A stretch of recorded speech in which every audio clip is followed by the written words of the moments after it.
على الفيديو التاني على التوالي، والله العظيم المقطع التاني على التوالي. مش مهم، بص يا اسطى، مبدئيا احنا هنا النهارده علشان نشوف اقوى تحدي في العالم، اللي هو تحدي عمرو عمر بيلا. المهم ان هم بيلا وطلعوا عليه اسم جيلا. انا لا بتنمر ولا بتشحور، وده الرياكت اللي عندنا النهارده على عمرو بيلا. عمرو بيلا معاه حوار السويسي ده شخص جدا كافح وتعب واتغرب وراح هجرة غير شرعية لإيطاليا. وطبعا ده يخليك انت ما تروحش. فالمهم عمرو بيلا والسويسي عمالين يتخانقوا، فاحنا عايزين نشوف ايه الحوار ونحاول نصلح بينهم كده ونشوف الدنيا تمام.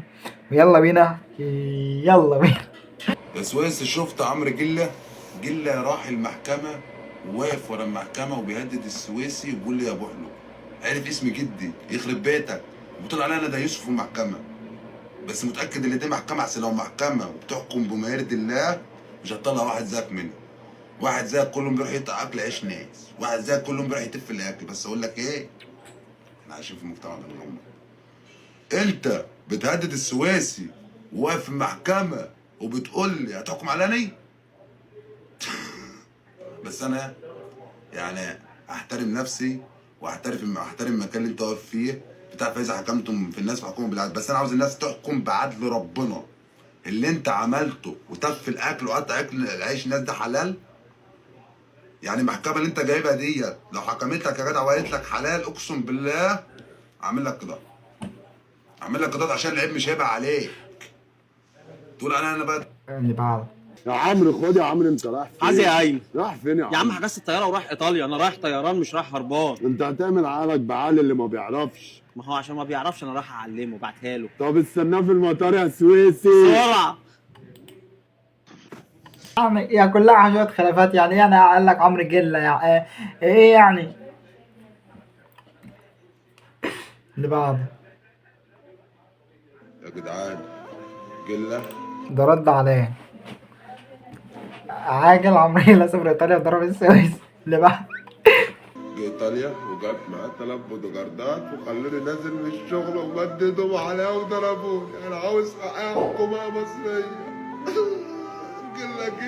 جله حضر، جله مد ايده وعامل اللي عليه. يجي فين يا صاحبي؟ استنى بشوف. يجي فين يا صاحبي؟ يمكن يا ريته يجي، اقسم بالله يا ريته يجي. اتمنى ان هو يجي، اخليه يروح يقيم العلف اللي ورا اللي شبهه. دي يا عيني. لا جامد. اللي بعده بيلا حضر، بيلا جه، بيلا هيعمل اللي عليه. بتتقال كده يا سويسي، بلاش تركب على الترند، وطالما عاوز تركب على الترند اركب عليه بس. اه مش كده اللي هو قبل ما تفكر تركب على الترند اركب يا دينا. بس انت طالع راكب على الموضوع فما فيش مشكله. ريتش جاي معاك. السلام عليكم ورحمه الله وبركاته. اخواتي وحبايبي عاملين ايه؟ يا عم اسكت بقى، بطل بيلا بقى. حضر، بيلا جه السويسي وهيعمل اللي عليه. ولع دلوقتي يا ابني. معاه المستشار احمد فؤاد. بدخلة انك لميت وانهم لميتون. نفسي اعرف انت عند محامي ولا عند ترزي؟ احسن محامي اللي في طرف عينيك يبقى ما عندوش ضمير الاستراحه.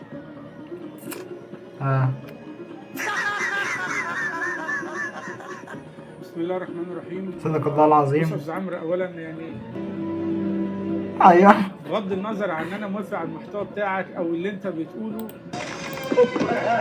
على الكسفه اللي انت فيها. عندي المستشار بقول لك انا مستشار، اسمع كلام واحد جله زي ده. انا ضد ان حد يسب حد او حد يسف على حد الله ويطلع يصدق نفسه هم عملوه فوق محمد.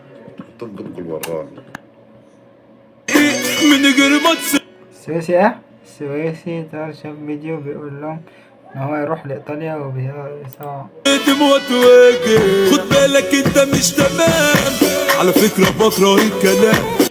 ده بق جله حضر، جله بياكل المكرونه الزبادي. انا شفت فيديو لعمرو جله وهو بياكل المكرونه الزبادي، بياكلها زي الفيل ابو زلوم. انا نفسي اعرف اللي عاوز ايه في المحل وبيجيب ده يعمل في البلوجر ازاي. اقسم بالله لقيته ماسك المكرونه السباكيتي بيشفط يا جدعان. المهم كده الفيديو بقى خلاص. تحط لايك وتعمل اشتراك جديد، ويلا سلام.